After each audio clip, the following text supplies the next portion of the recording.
Where's the alligator? Alligator bowl. Did you see the ostrich? This is ostrich and ostrich accent. That's alligator, American alligator. Paul Cunningham would like for you to get acquainted with his balls.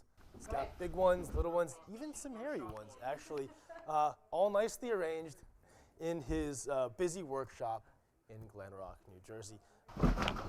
Paul is, in fact, the founder of Leatherhead Sports, a custom, handmade sports equipment company that, according to the Wall Street Journal, makes the perfect football. It needs to have symmetry and it needs to have balance. And if one piece of leather is significantly thicker than another, you're going to be out of sync and imbalance. While the footballs are Paul's best-selling item, he's actually a baseball junkie. Believe it or not, the Cooperstown, New York native was a photo editor for Major League Baseball for the better part of 2 decades, all the while tinkering with this leather lemon peel style baseball in his garage.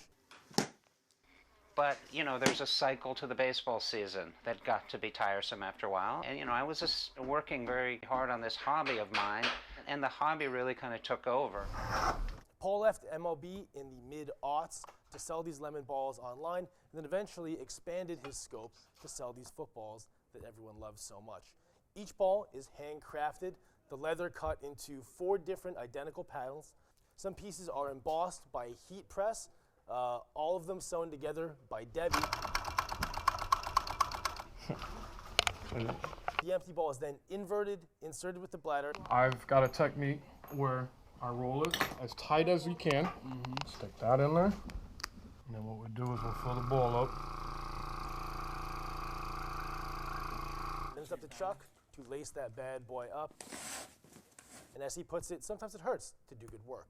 With your bare hands, you'll put nice holes or scratches in your palm. It has some, you know, restriction to it. So when you have to force it through, of course you have to expand the leather, and what it does is it puts a little bit of a callus on your finger after a little while, but initially you're gonna have to bleed.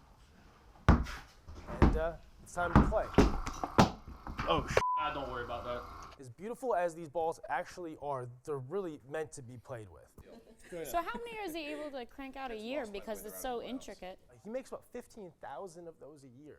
I did not see that actually produced in the time that I was there, and you can see the ball getting laced up right there. It took maybe an hour to put the whole thing together. Yeah.